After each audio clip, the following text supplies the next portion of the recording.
टी20 विश्वकपको group एमा पाकिस्तान र Namibia बीचको खेल कोलम्बोको सिङ्ली स्पोर्ट्स क्लबमा भएको थियो। यो खेल पाकिस्तानका लागि सुपर 8 प्रवेशका लागि निर्णायक थियो।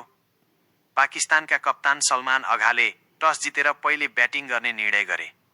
पाकिस्तानले शाहिन शाह अफ्रिदी र अब्रार अहमदलाई बाहिर राखेर सलमान मिर्जा र ख्वाजा नफालाई टिममा सामेल गरेको थियो। नामिबियाको टिममा भने कुनै परिवर्तन थिएन। पाकिस्तानको इनिङ्स सुरु भयो साहिबजादा फरहान र सैम अयुबबाट। सुरुका ओभरहरूमा नामिबियाका बलरहरूले राम्रो प्रदर्शन गरे, तर पाँचौं ओभरमा ज्याक ब्रासेलले सैम अयुबलाई 14 रनमा क्याच आउट गरे। यसपछि कप्तान सलमान अघा क्रिजमा आए र फरहानसँग मिलेर स्कोरलाई अगाडि बढाए। 9 ओभरमा पाकिस्तान 77 देखि 1 थियो। फरहानले 37 बलमा अर्धशतक पूरा गरे। बारम्बार चौका र छक्का प्रहार गर्दै उनले आक्रामक ब्याटिङ गरे। 12औं ओभरमा सलमान अघा 38 रन बनाएर आउट भए।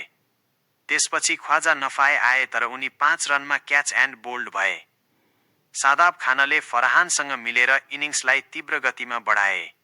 17औं ओभरमा 17 रन आए, जसमा फरहानको छक्का थियो। 18औं ओभरमा 20 रन बने। फरहानले 57 बलमा शतक पूरा गरे, जुन टी20 विश्वकपमा पाकिस्तानको दोस्रो शतक थियो।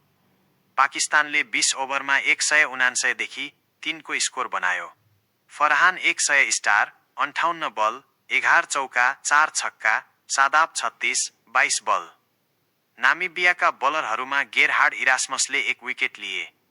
नामिबियालाई 200 रनको लक्ष्य थियो। इनिङ्स सुरुमा लोरेन स्टिनक्याम्प र जान फ्रिलिङ्कले राम्रो सुरुवात गरे। चौथो ओभरमा सलमान मिर्जाले फ्रिलिङ्कलाई बोल्ड गरे 9 रनमा।